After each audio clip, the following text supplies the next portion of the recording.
cooking it.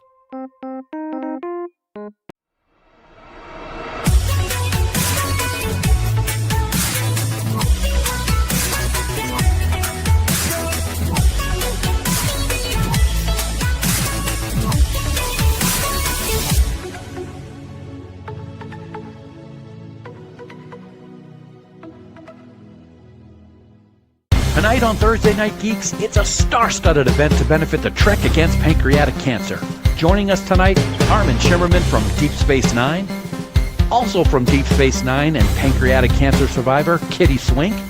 Legendary director TNG and Picard legend, Jonathan Frakes. The enigmatic Dr. Phlox from Star Trek Enterprise, it's John Billingsley. And executive producer, writer, and showrunner, Juan Carlos Coto. Get ready to laugh, cry, hope, and donate.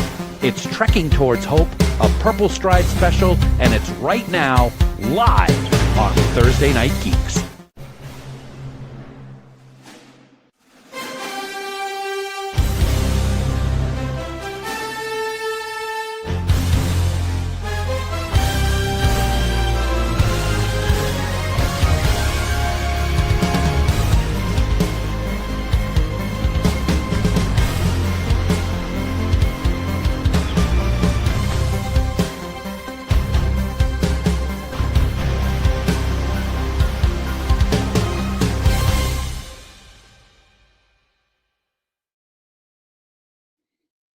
Good Thursday evening, everybody. Welcome into Thursday Night Geeks. Bill Smith alongside Dan Davidson over there.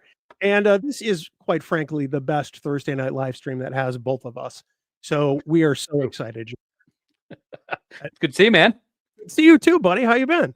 I'm doing great. We got fun lined up for tonight. I got to tell you that, for a great cause, and chances are we're not going to really be saying much. Which is probably best for the viewers. You know, it's amazing. We've managed to find 5 people who've made serious career mistakes that wound them up on this live stream. But we're going to try to do a little good and have some fun. And luckily, I mean, Frakes has rescinded the restraining order, so he's actually willing to come back, which is good. That took some negotiation. Our legal was in touch with his legal, and well, you have to leave at a particular time because he's done with you, quite frankly. Story of my life, man. That's all I got to say. Story of my life. No. Well, as normally we are wont to do at this hour, Dan, I ask you what you're drinking because that usually factors into how well you do tonight. Well, I hope I should do pretty well then, because I got quite the concoction right here. You can see it. I got my special Star Trek podcasting glass. Anybody on social media has checked out the Tipsy Bartender. This is one of his concoctions. Basically, this is caramel wrapped on the inside of the glass. And the mixture of drink is Crown Royal green apple decupers, I think you call it, the sour apple. Okay. Apple juice, and that powdered stuff that you put in water to make flavors of green apple. So this is like the greenest apple alcoholic beverage that you can have. And I'm digging it. So it's acid reflux in a glass is what you're telling me. Absolutely. I'll tell you what, if you like caramel apples during like the fall season, it is like, whoa, it's just like it. Is it called the Wilford Brimley? Because I imagine you're going to get the beat us after this. Quite possibly. I actually forget what it's called. I usually am good with remembering the names of the drinks that I create. Yeah. But, I'm just going to go and call this one the Green Apple Smash, because that's what's going to happen when I'm done.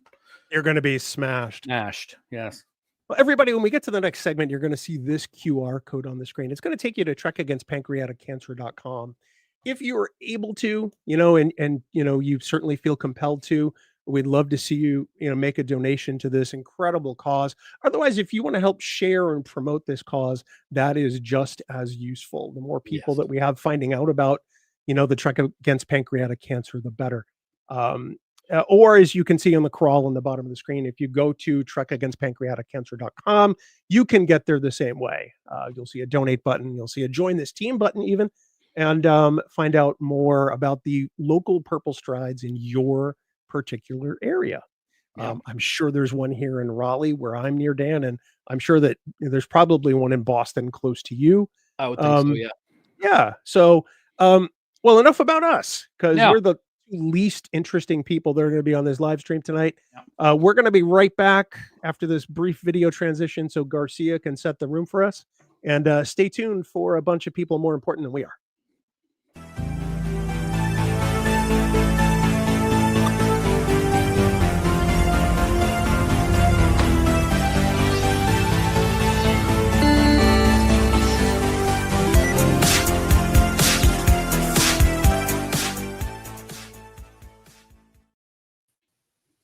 I like that beat.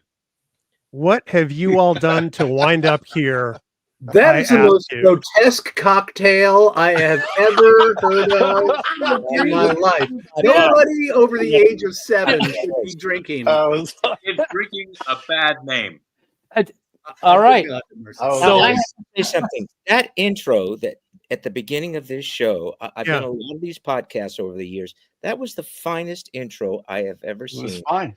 It was fine. That, and I will say it until my dying day. That is all Bill.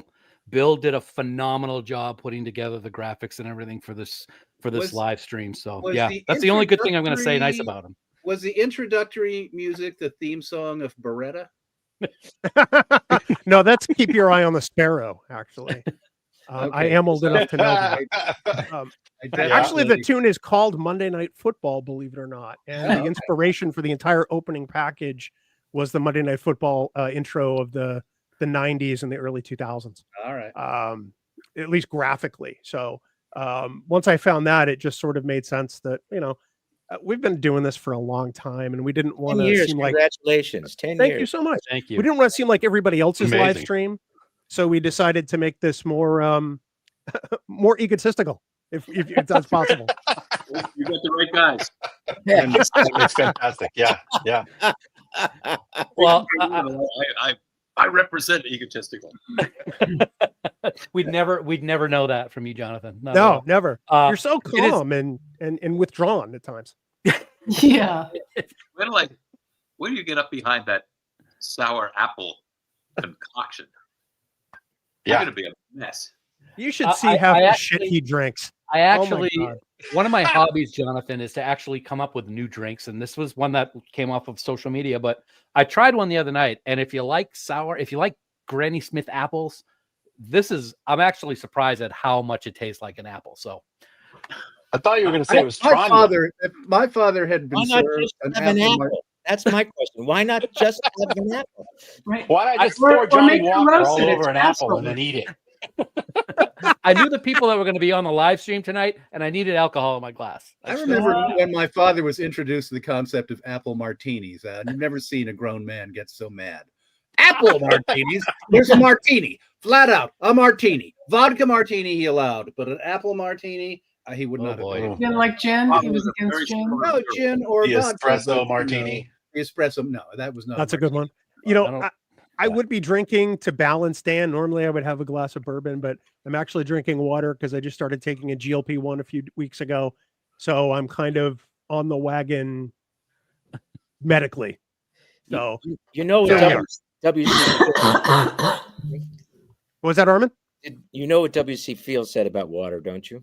No, what's that? WC Fields said, "I don't drink water. Fish is fucking it." I think he actually said never drink water, fish. Yeah. It's good advice, quite frankly. But I'm left to my own devices with a giant Stanley Cup. One of my father's favorite phrases. Come on, Ben. Welcome, everybody. We're so excited that you made time to be here, despite the fact that Dan is also in attendance. Jonathan, we're keeping him at a distance from you on screen so we don't start any trouble. The restraining order is off for tonight. Tonight, yeah. It's tonight? Oh, damn. Let's see what we can do for Vegas.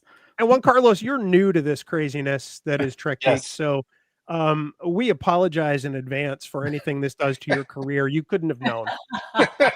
They could have warned you, quite frankly. Yeah, nobody told me anything, man. Yeah, like, come aboard, raise some money, have some biscuits. Nobody said anything. Wait, you guys got biscuits? I mean, I was warned about Billingsley not wearing pants, but other than that, nobody, nothing. Billingsley, are you wearing pants tonight? I need to clarify this for the viewers because last time you had Batman underoos on during Trek Talks. I am. I'm wearing pants. How about that? Even a stop clock is right twice a day. Wow. That was pretty shocking. Right at the beginning of Trek Talks a couple weeks ago, I was actually at a car dealership when it started. So I pulled it up on my phone so I could see what was going on. And just as I pulled it up on my phone, and with the guy I was buying the car from, I'm looking, and there's Billingsley backing up in his chair and standing up with no pants on. And I could not. Because it's a convention without pants. You see, that's the whole hook. The idea that you get to come to a convention, you don't even have to wear pants. So pony up. I'm gonna have to keep that in mind. Yeah. But we're here to talk about an entirely different charitable organization. Wow, that's a real pro segue. Dan, take it away. You know, somebody's got to run these podcasts, Bill, Dan, and I'm not unwilling to take the lead. No, So we don't mind. In We 60 don't mind. cities around our great country, people will be marching, striding, raising money, Cheering, sharing. and So, sharing. if you'd like to help us, if you'd like to join us, purplestride.org Backslash. Team. Trek. Trek. Yeah.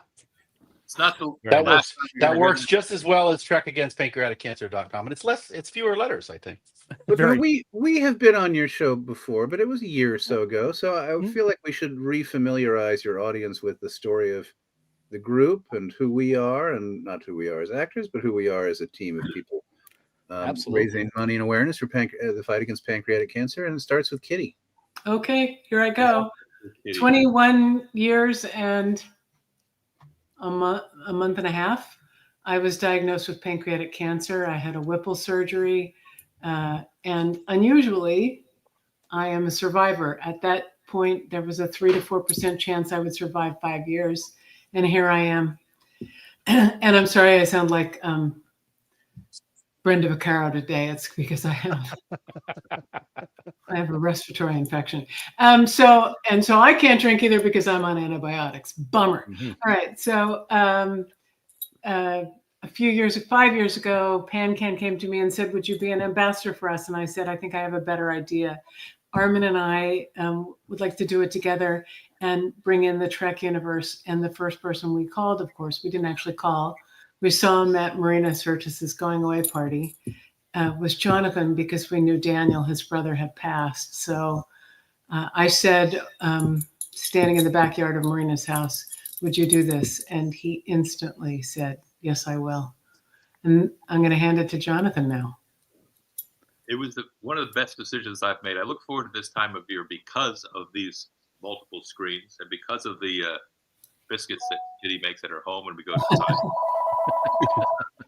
or publicity tour, if you will. My story goes like this. My wonderful brother, who actually considers the cute one of the Frakeses, was turning yellow. We took him to a hospital in Philly. We took him down to Penn.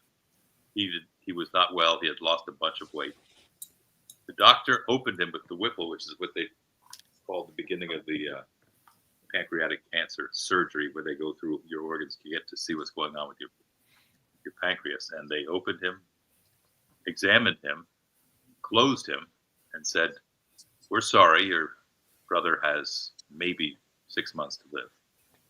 And it was, as you can imagine, was devastating to our entire family. I told this story earlier today. My father really never quite recovered. I guess there's nothing worse. I can't imagine anything worse than losing one of your children. My mother and I mourned Daniel's death quite actively and presently, and it was game changing. So to be asked by Kitty, who I've adored for years, and Armin, who actually, he and I go back further than anybody on the screen here, to the Impossible Ragtime Theater on 28th Street. 1977. 1977. So it was a joy, and it has turned out that now we're in our 5th year together, raising money for this Purple Stride event. And I'll pass it upstairs here to Mr. Billingsley. Yes, and Kitty and Armin approached me a few years back. I don't really quite know how you knew my mom had passed away from pancreatic cancer. You told us, John. Oh, there you go. She died in 1990 at the age of 70. She was in great shape, great health, but she started complaining of back and stomach pains. My mother hated going to the doctor, was always prepared. If an anvil fell on her head, it would be, oh, it's just a flesh wound. It'll be fine. So finally, way too late, which is one of the things that PanCAN has been doing a great job about, raising awareness of what symptoms are so you don't do what my mother did. Way too late, she went to the doctor. And at that time, not a lot of doctors, I think, really connected the symptoms she had with the possibility that it might be pancreatic cancer. So a test, come back in 2 weeks, a test, come back in 2 weeks, a test, come back in 2 weeks. By the time they finally figured out what was going on, there was no Whipple. It was, you're done. And I remember my father called me that night because we were beginning to worry. My mother wasn't getting better, and he was in tears. And he said, well, it's kiss your ass goodbye to mom, which was sort of like, and she died within 3 months. And we were a close family, but we weren't that communicative, oddly. As I said this morning, you wouldn't know that to know me, but we didn't really share a lot of our feelings. And one of the things that I'm also really so happy to represent this organization for is because they are all about providing a table at which relatives, loved ones, people who are afflicted, people who've survived, people who are going to survive can meet, gather, talk, share, and become part of a community. That was not available to my father or to me or to my brother. We just kind of had our own separate mourning experiences. And I'm so in love with this organization because they offer the opposite of that. And then we got to know JC. Yeah, my brother Manny, as many of you know, was the exec producer and showrunner of Star Trek Enterprise in its final season, and he was a lifelong Trek fan. And in 2022, he was suddenly very thirsty. He was at my house. We were just having a cookout and stuff and hanging out. My mom was visiting from Florida. He couldn't quench his thirst. It was really strange. His wife mentioned that it might be a symptom of diabetes. He went and got checked, and it was in fact diabetes. He also got jaundice. But the doctor sort of had the presence of mind to look further because we don't really have diabetes in our family. We don't. And it was sudden. So they examined him and they did a bunch of scans, and they found a tumor on the duct of his pancreas that was blocking the insulin and keeping him from regulating his blood sugar. So that's really where it began. And he was diagnosed on his birthday, actually, of 2022, June 10th.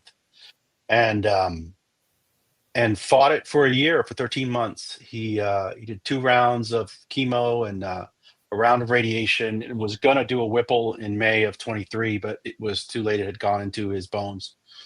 So they did not perform the surgery, and he passed away on July 9th, 2023. And after that, and just before, I sort of started to discover that there was this Star Trek community that had been touched by pancreatic cancer, and that was fighting against it. And PanCAN helped us tremendously towards the end, and then after, providing that sort of that hope and that warmth for us and for Manny's widow. Manny left 4 kids behind. He was my big brother, but he had his kids later. So he's got a son, little Manny, who's 16, a daughter, 13, and 2 twin daughters who are 12. And they walked last year, and they'll be walking this year. And PanCAN, I always say it, these guys are tired of me always bringing it up, but I'm always fascinated by the word action. It's the Pancreatic Cancer Action Network. And this organization really is all about action. They take action, whether you're a patient or a loved one. They take action. They bring somebody to your table to help you. If you've been diagnosed, they'll connect you to a doctor who knows more, or can give you a second opinion if you've been told by your doctor that it doesn't look good. And they can help you with every step of the way. And that's what I love about the organization. And so I was sort of thrilled to jump on and help. And I'm doing my best to try and help. I was lucky enough to win last year, and as Jonathan likes to point out, and we're continuing, and we're continuing to just push forward. It's a team effort, and it is a horrible disease. But the last thing I'll say is the walk is really sort of unexpectedly a joyous event. There are a lot of survivors. There are a lot of family members. There are people who are battling it, but they're battling it together. There's actually a great story that Armin and Kitty can tell about last year's walk. That's very moving. And it's one of the reasons we'd love for you all to join us on the 26th. Take it home, Armin. Okay, so I'm going to sort of tie together three of the stories here: John's story, Jonathan's story, and Juan Carlos's story, all about their relatives being diagnosed, and I would call it late stage. But the problem with this disease, or the tragedy of this disease, is the symptoms show up at the end. You don't see the jaundice, you don't see the onset of diabetes, you don't see the back pains until the disease has really taken over the pancreas. What PanCAN is doing, among the many things that it does, is trying to find a marker that will tell a doctor early on, that's what saved Kitty's life, early on, that pancreatic cancer is a possibility here, and they'll treat it. If you're treated early, like any disease, if you're treated early, the chances of survival are exponentially larger. I think I can't say much more than that, because these guys are incredibly well spoken and have told you a lot about it. So that's it for me. What about the fact that one of the great things that we've all alluded to that the organization that PanCAN provides is not only the money for research and the money for help, but the care for the caregiver, which is you. Mm-hmm. Yeah, like with any disease, the patient, of course, is going through the trauma of facing their own mortality.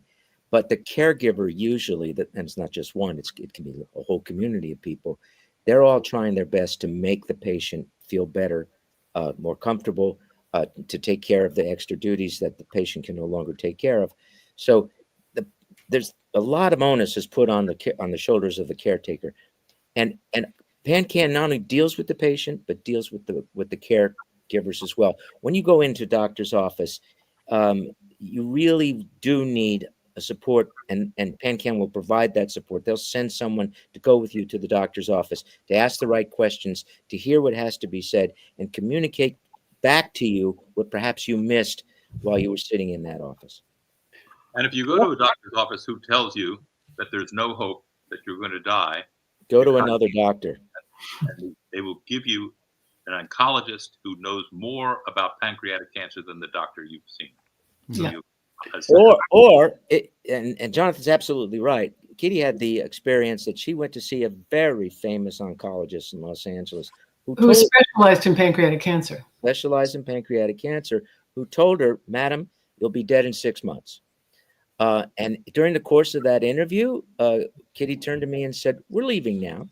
And we got up and left. And indeed, we went to another doctor. Actually, this our first doctor, and there's not even the specialists don't know everything. And what PanCAN does, it gathers all the information from all the doctors around the country, perhaps around the world, and uses that information not only to inform the patients and the caregivers, but also to inform doctors so that they're better educated as to what to do about this disease. And this is, unfortunately, I'll finish in a second, this disease is becoming the second most lethal cancer. To be fair, this doctor who told me I was going to die said it because I had not gone to his practice first. I hadn't had one of his surgeons do my surgery. And so his ego said, "You're not going to make it." And my doctor was the guy who said, "You're not a statistic. You're an individual. Let's take care of you." So there you go. Usually when somebody says to be fair, they're going to say something nicer about the person, but you actually dug his hole deeper, which I appreciate. Yes. I'm a Vorta. Come on. Yeah, and I like that. There was one other thing that I wanted to say, which is, a fist raised. This administration and this current political culture, we are seeing cuts and slashes to everything. And that includes cancer research. The idea that the national health budget across the board for everything is being reduced to tatters. It is sad. So it's in critical condition, to put it another way, right? Yes. And so it becomes incumbent upon us as citizens who care about the country and who care about the health of our loved ones to find ways to support organizations that in a more just world would not necessarily need as much robust support from us. But here we are. So this And is that's part of what PanCAN does too, is they engage with the government to move the needle on all this stuff. Yeah. Yeah. I And mean, they 68% of everything you donate, 68% of everything you donate goes to action, goes to things that they're doing, right? How do you donate? Only, They see. oh, it's purplestride.org/Team Trek, or trekagainstpancreaticcancer.com, or QR code. Pull your phone out right now and right Pretty there. little QR Easy code ways. right there. In the It's city free near ways. you. And Join it's us. always- if you go to the Join us. if you go to the There it there is. we are. Maybe we're up a little. Jumped a lot today. Yeah. And if Wow. you look at our team, one, you may see that some friends and loved ones have donated to us, and you can go, oh well, if Charlie's donating, I got to donate. Or you may say, hey, maybe I will become a sub-team leader on this team and get some of my pals to donate. Start a team in my local town. Yeah. Do we have any challenges for anybody? I keep meaning to ask this. Anybody who donates like an exceptional amount, that Jonathan Frakes will give them a piggyback ride around the Santa Monica Pier, which is We haven't offered that this year, but someone took me up on it last year. Get my credit card. It was Jess Bush, and it was somebody I could carry. Yeah, I didn't remember you doing it, but okay, I remember we talked about it. But if you're a big donor and you come to the Santa Monica Pier, those of us who will be there will shower you with affection and free strawberries, which are provided every year by Harry Strawberries. It's the best damn strawberry in America. What about I the will bagel? guarantee you, whether you go to Santa Monica or any other of the 59 cities, you will have an incredibly good time. It's true. Yeah. You'll have an Yeah. incredibly good time. But maybe fly to Los Angeles. Maybe you're putting off a trip to LA, and then you come to Santa Monica Pier, and you can have the strawberries, and some of us. Yeah, the fires are over. Come on down. Come on. And down. there's bagels in our tent. Bagels. Jonathan and Armin will not be there because they're touring the west to southeast with in an Southeast, elaborate fashion. To where are you going, Jonathan? I just like to hear you Going say. to Allen, Texas, to the McAllen, Texas. Texas Comic-Con for my Southeast- sins. Southeast Texas Comic Con. I've always been, I don't know what the word to describe it is humbled, surprised, saddened that something as awful as this can bring so many people together. So, and I guess in that aspect, it's a very good thing. I have a similar story. My father-in-law had a stroke several years ago, and during his recovery was coming along really well, and then he couldn't eat anything. Nothing was feeling right, and it turns out that he did get checked, and he had gotten pancreatic cancer, and it had developed to a stage that it was blocking the top of his the bottom of his esophagus and his stomach, so he couldn't eat. So they did fix that blockage, but based on where things were, he decided he was not going to have his family and caregivers go through already more with everything that had happened with the stroke, and it was weeks from the time of the diagnosis until the time that he passed away from it. But it's amazing that something like this binds so many people together from all over the world. And Dan, I'm saddened that your father-in-law's doctors didn't have a way of checking for pancreatic cancer before they thought it was something else. So that's what we're trying. That's why we're raising awareness.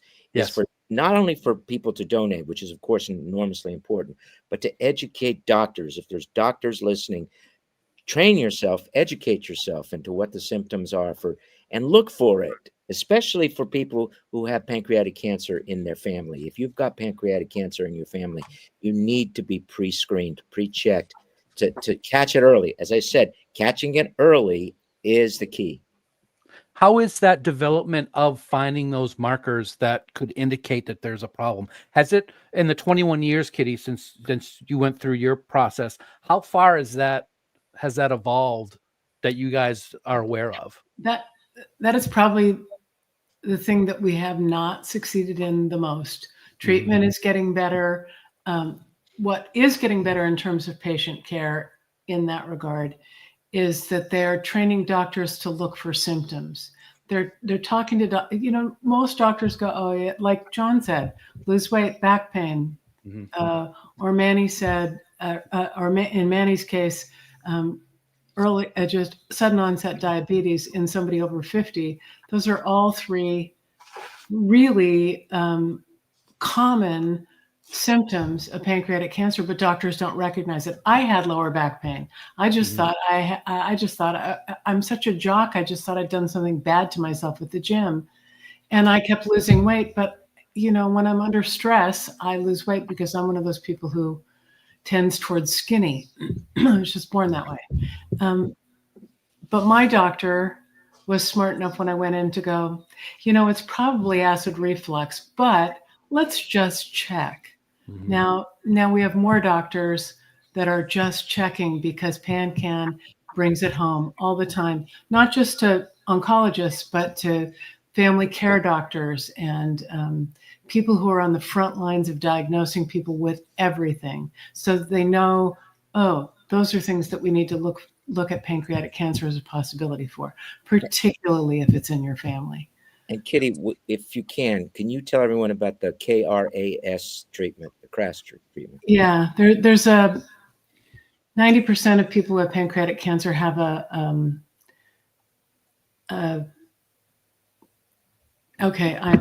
so brain dead from being on massive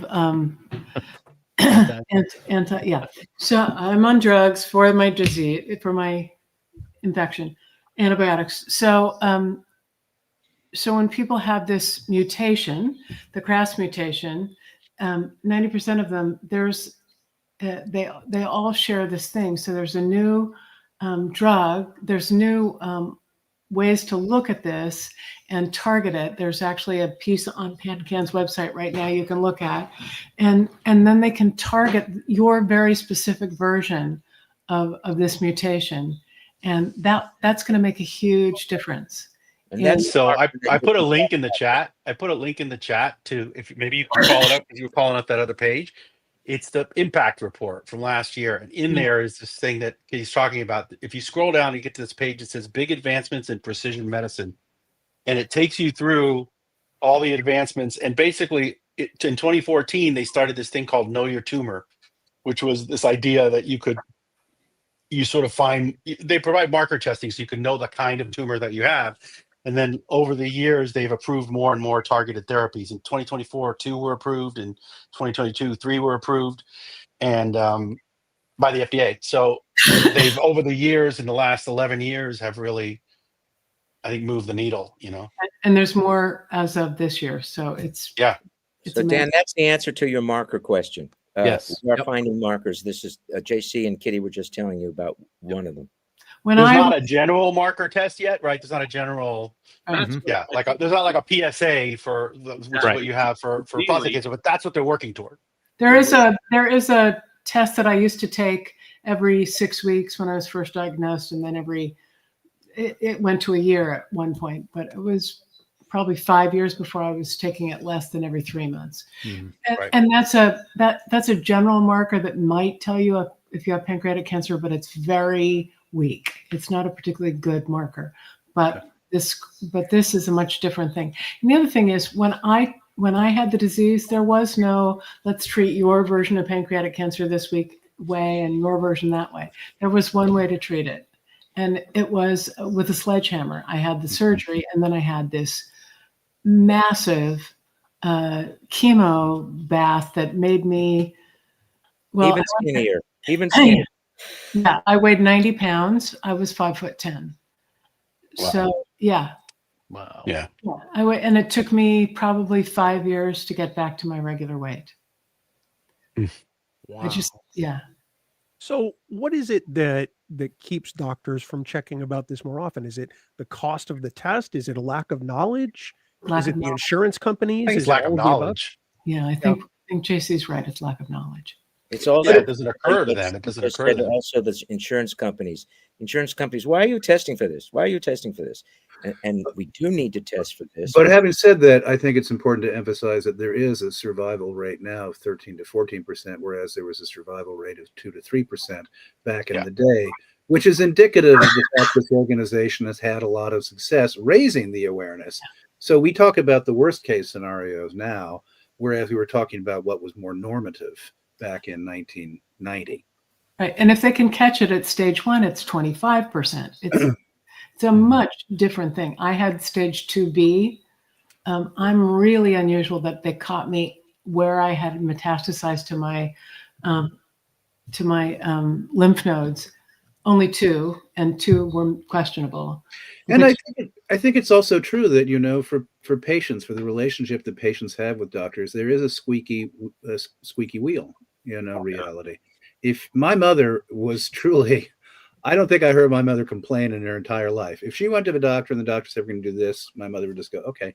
Then she would leave and then she would come back. The knowledge that you have as a patient is also going to guide a doctor to take it more seriously, to, you know, la, la, la, la, la.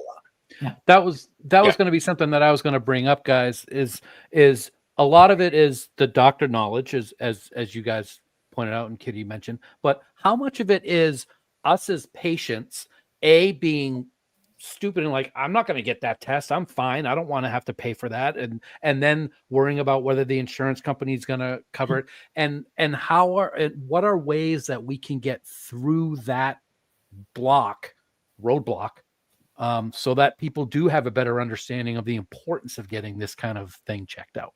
Well, first and foremost, if you have pancreatic cancer in your family, you know, screw the money, screw what the doctors are saying. Get a test. That's really important. As I said before, and has been said before me, is that these symptoms show up rather late. Mm-hmm. So you're not aware that you're sick until long after you're into stage 3 or stage 4. So if you have pancreatic cancer in your family, it behooves you tomorrow to go and have this checked. Catch it early if you can. If you have a brother or a sister or a parent who's had pancreatic cancer, your insurance company, at least until the new administration, was obligated to pay for you to have a genetic test. Okay. Now, but it's also what the strength of this organization is, or one of its many strengths, and it's something I want to keep highlighting because we are here to try and raise money and awareness, and I like to emphasize the money, why you should donate, why you should support this organization. If you have concerns or doubts, or you want to get your family together and say, hey, what if it's a pancreatic cancer diagnosis? What do you think that's going to mean? Call PanCAN. Yeah. That's why they exist. And I think sometimes it is the extent to which we can go to knowledgeable people to inform ourselves prior to going into a doctor, or leaving a doctor and coming back the next time with questions that you didn't know to ask because you talked to PanCAN. And may I add to what John is saying, all of that is free.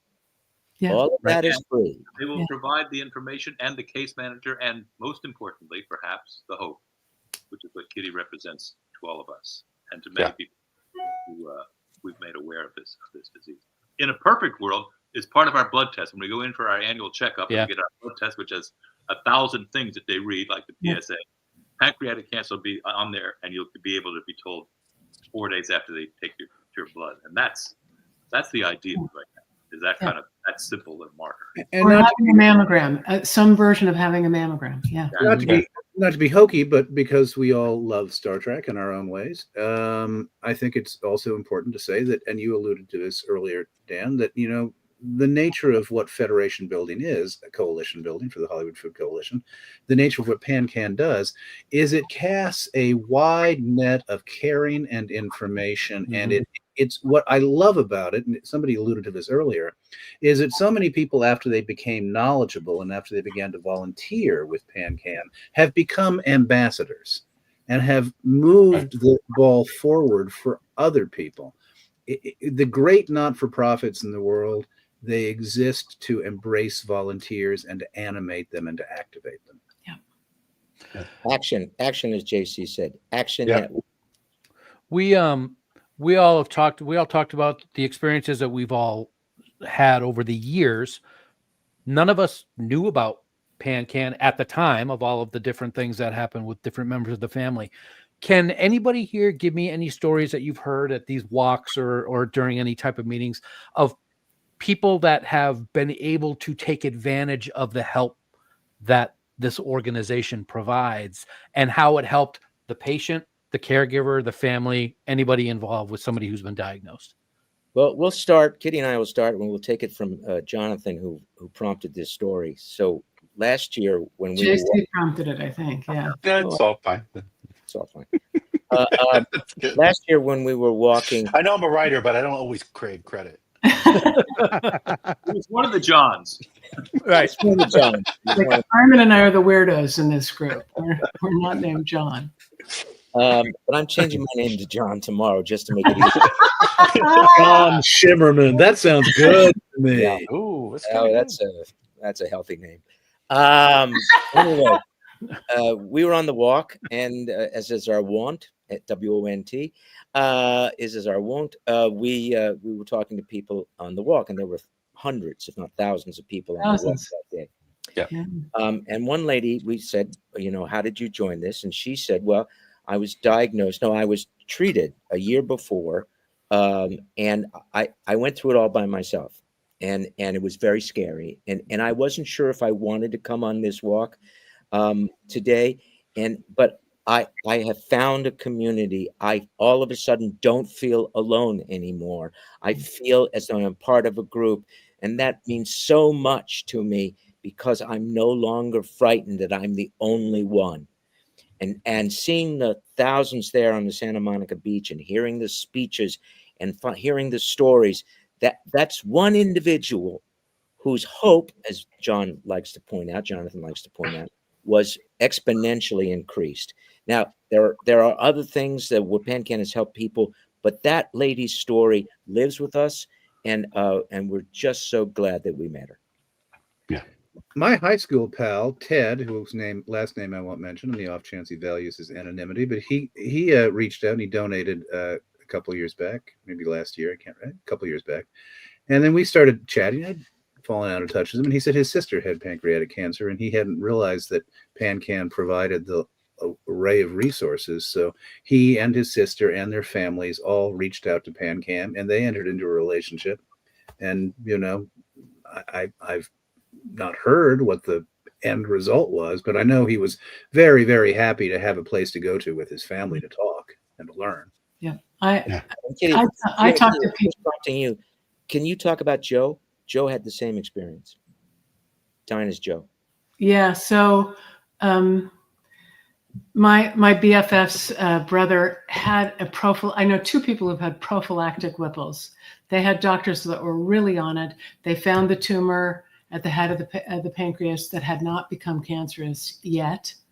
And they had a Whipple procedure so that it would never become Pancreatic cancer. Yeah. So in the case of Joe, he has become a devotee of PanCAN.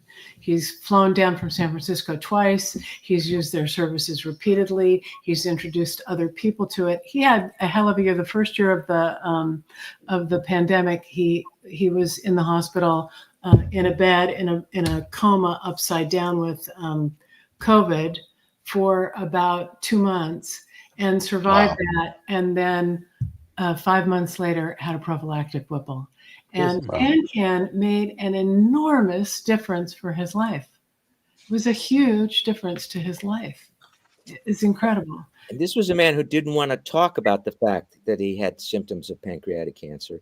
And then having recognized the society and the community, he began to be an ambassador. Yep. And raises money and donates every year. And but there's lots of people. And I talk to somebody calls me every week probably and says, so-and-so has pancreatic cancer, will you talk to them? And I say, yes, please, I'm happy to talk to them. And I introduce them to PanCAN, and it always comes back to me that PanCAN has done a wonderful thing. So many actors that Armin and I have worked with over the years, many have passed away, but all of them called PanCAN, except one that I know of who didn't tell anybody she had pancreatic cancer. And then I went to her memorial 4 weeks ago because she didn't want people to know. I wish I could have helped her. But everybody else, they embrace the organization because the organization not only embraces them, but gives them really applicable information that they can use and their family can use and their friends can use, their kids can use. And unlike most organizations, they are really nice. They are really nice on the phone. Yeah. They really want to help you. Yeah. Yeah. I'm lucky. The Food Coalition's really nice too. Yes, they are. Yeah. You're too. Outside of Purple Strides, obviously there are going to be people who either aren't near one or perhaps can't get to one for whatever reason, work, medical situations. What is the best way that somebody can get involved and help outside of this amazing event, which you all will be taking place on the 26th, I think it is. 26th it We is. found out this week that people who are not close to a city where there will be a stride can form their own team and march on the 26th as part of our event. I didn't know that was a Wherever thing. they are, yeah. Yeah, wherever they are. PanCAN.org can register you as a team, and you can march to whatever village or whatever lake you want to swim. It's a I would also say that I think everybody should be calling their representatives and saying, how dast you even consider making cuts in the, Follow PanCAN online, because if you follow them on any of the social media sites, they give you actionable things to do every week. Mhm. This week we're calling if you sign up, they'll send you a script and you'll put in your zip code and they will put you through to your representative or your senator, and you can leave a message. And John is absolutely right. Kitty's absolutely right. It doesn't have to just be pancreatic cancer. This idea that to cancel funding for cancer research, no matter what the cancer, is wrong. It's It awful. is wrong. Absolutely. And you need to get in touch with your representatives to let them know that's wrong. it's pretty much all wrong. And yes, so yeah. Speak. We have the great QR code so people can go and donate tonight, and we always want people to donate for such a great cause like this. In the years that you guys have had this group together, and we saw a little while ago that you were at like Eating a lot of 130 or biscuit. something like that. A lot of How, biscuit. I was going to say, how much has this specific awesome group right here raised over the course of the last few years for PanCAN? Any idea? Kitty, the team captain, but the rainmaker is Juan Carlos. Yeah. Well, last year I had a good first year, but Yes, there you you did. go. So last year we did $200,000, our team, and right now we're at 130 about, I think, and I'm sure we'll pass 150, which is our goal easily. We might go higher. We have a couple of things coming in. We still have money coming from the cruise. We have an auction that's going to happen soon through the Star Trek family, which will we have been signing swag like there's no tomorrow. Mhm. I have a signed pilot of finale of Picard season 3 signed by Terry Matalis. Yep. Nice. He mailed it to me from London. He's in London doing Vision now. So Yep. And we're going to get John to sign it. And Professor Shimerman, look at you. I was Professor Shimerman, I presume. And we, people will continue to give money, and it's. And if I may take the opportunity, we've been asking for money, and that's important, very important. But I also want to say thank you to the people who have given us money over the years. Yes. Thank you. and they come back. They come back and give it year after year, which is fantastic. Yes. Thanyou. Thank you. And they And want thanks for spreading the word too. To spread the word, and you guys, I mean, we've been making the rounds of a lot of podcasts these days, and it's always wonderful how many people in the Star Trek community are here to help tell the story. Yeah. Fantastic. Yeah. It's really a community like no other. I mean, our desire to give back actually started with Frakes 5 years ago, and he'd never met us. He decided, let's do a live stream to help feed some people during the pandemic. And that's kind of what got us started. And since then we worked on Trek Talks with you, JB, and now it was an easy decision to host you all tonight because one, we love you all. Even you, JC, who we only met tonight. You seem like a nice guy. I mean, I like the cut of your jib. Yeah. Thank you. Likewise. But in looking at the PanCAN website, it looks like you guys are also the top money raising team. We're close. We were last year, right? Yeah, we were nationally last year, but this year there's this crazy team in New York that's at like almost $500,000.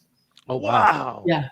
I have And to Juan say, Carlos was the biggest fundraiser in all of the teams. Yes, He was he the was. biggest fundraiser. It wasn't just our team. I was standing next to him when they announced that. The look on your face was like, what? What? I think we did 1.2 million in LA at the Stride last year. Say again? Didn't we do 1.2 million at Purple Yeah. Stride last year? Yeah. Wow. Yeah. Yeah. Wow. Yeah, And Purple and Stride- nationwide 16.7 nationwide. That's amazing. Aiming for Hey, how's the 17. apple drink? How's the apple drink? I'm checking on that. He's slipping into a coma. Got about a quarter Oh, left. okay. I'm doing really good. We've given you good. a lot of time to drink that. You don't have to talk while we're on. You don't have to keep drinking it. Oh yeah, I do. Excellent. Good point, Bill. Hey, it takes that stuff a while to ferment. Yes. That's right. That's right. Nice. I think that this fandom shows up, one, because of the closeness and the tie that we feel partly to all of you. I mean, Armin and John and Jonathan and Kitty, you've all been in our lives now for decades. And, rightly or wrongly, we feel this attachment to you as part of our Star Trek family. And I think it's an easy decision for us because I think that this fandom is wired that way.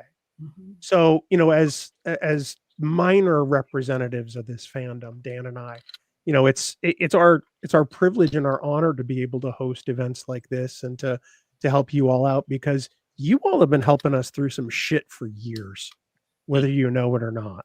Whether it's personal crises or pandemics or life-altering events, whether you guys realized it in the moment or not, you've all been there when we've needed a distraction or to laugh or to feel something different about something else. And it's the least we can do to show up for all of you, quite frankly. Thank you. Well, You're a I man. have to say, Very yeah, nice. it's a two-way street. You guys give as much as we do. It really is lovely. It's a community. As my grandmother used to say, one hand washes the other. It was really what's interesting is for Manny, it was really the first community and / cultural obsession for him, right? We were Cuban American kids. My parents, for some reason, he tells the story. My parents, for some reason, had it on every Friday. He doesn't know if they really understood it or liked it, but they were watching it, and then he kind of was half watching it because it was, I think at that point he was like 4 or 5 years old, but then it came in reruns. And it was his first thing, and it was the first thing we both obsessed over. And he, there were local conventions in Orlando, and I mean, we're talking, 70s, but it's interesting because it really was the first community beyond his own community that he became a part of. Well, and What was kind of his same favorite here. Episode, Juan Carlos? Say again? What was his favorite episode? I don't think I ever asked. Doomsday Machine. We talked about this the other day, right? It was a Doomsday Dr. Machine and City on the Edge of Forever, obviously, but Doomsday Machine was, there was a whole run of like Human Sardonis, and I can't remember the order, but because back then it was on, you had to find it in the newspaper. They would tell you what episode was coming on. So once you kind of knew the run that was coming, we were kind of prepped for that week, and be ready on channel 35, Channel 56 here in when I was in New Hampshire, and they'd show it in any order. One night I saw, the Corbomite maneuver, and the next night I saw the Cloudminders. So they just didn't care. They were. They did it correctly in Orlando, which was great. And so, we kind of knew the seasons, and it was wild. It was wild. So let's see if we can end Jonathan's career tonight. Jonathan, any spoilers?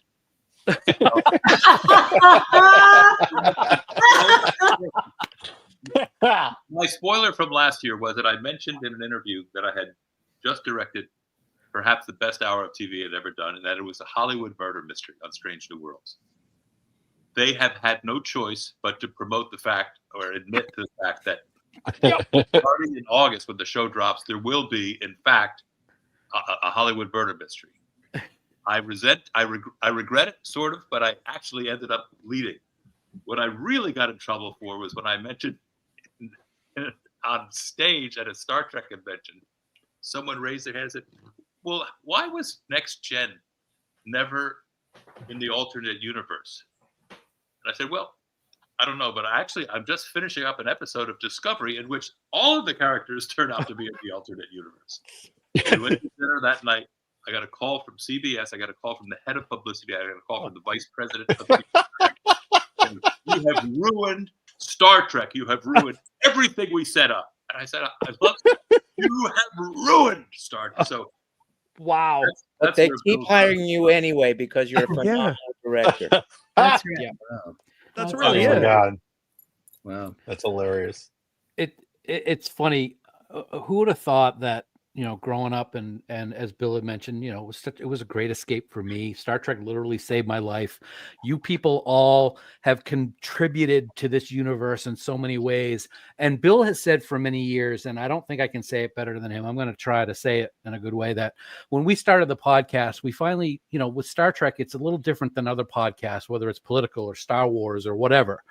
With Star Trek, Bill says that we kind of have a responsibility to do good, to promote the vision of Star Trek and the future of Star Trek. And this here is a perfect example. I don't care if anybody knows my name, my voice, whatever, but us being able to pull all these kind of people together, whether it's here or whether it's Trek Talks or whatever, that's something that I'm going to keep in my heart for the rest of my life, is doing the good that all humans should have a want to do. And we've been very blessed to be able to do it and to have people like you come on and spread the word and help raise money, and more important, help raise awareness of what's going on with this disease, and the hopes that it can get it tackled and make greater strides. It makes me so happy to be a Star Trek fan and be involved in stuff like this when we have nights like tonight. Thank you. We're grateful for you guys. We are grateful for you guys. You say that now. Where do you go to donate, JC? I think it's purplestride.org / Team Trek. Or scan the I think QR. so. Or scan the QR code, or trackagainstpancreaticcancer.com. But the best one is purplestride.org / Team Trek. Team All Trek. right, now, I got to say this because I'm an IT engineer by trade, and so is Dan. That's a / kids. I knew there was something wrong.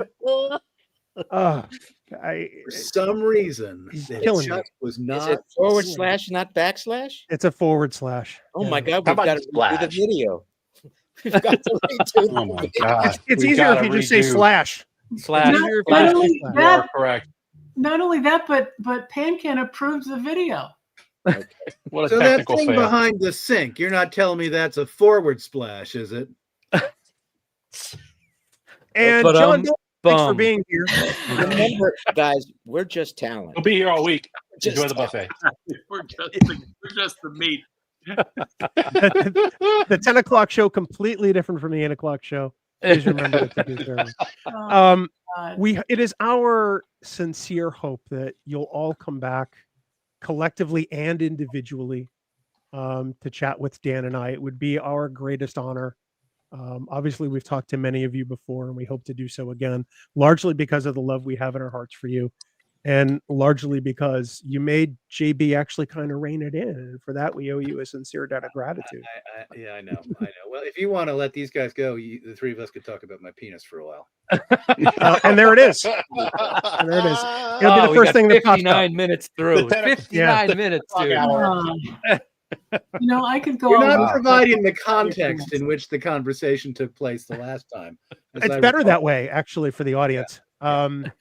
We do think of them first. But and JC, we hope He we'd love calls to it the have you. Kelvin for some reason. I don't know what that's all about. Right, JC, we'd love to have you come to Trek Geeks too, and and talk about your fandom and your brother's fandom, and even 911 too. I mean, we're sure. TV junkies. I'd love to. So I'd love to. And I know the restraining order goes back into effect tonight. So Dan, enjoy this while you can. Get one good last look at Frakes. Jonathan, come on, man. I'm sorry. You've ruined Star Trek. I love that. You've ruined Star Trek, Frank. You are that was meddling with me. the forces of Mr. Beale. With that, I just keep seeing Ned Beatty at the end of the conference table yelling at you about Trek. And you're just like, so we've Sorry. managed to raise a little bit tonight. We hope that anybody who watches this feels compelled to donate. Please scan the QR or go to trekagainstpancreaticcancer.com. And more importantly, please tell your friends about PanCAN Purple Strides coming up on the 26th in 60 cities across this great nation of ours, this once great nation of ours. And then and maybe we'll do it all. We'll set a date for next year and we'll help you all out again. Thank Yeah. you. Thank you. All right, man. We'll be here. Thank you, guys. For the collective here on screen, this has been Thursday Night Geeks. We'll see you all next week. We hope you all live long and prosper. Take it away, Garcia. Thank you.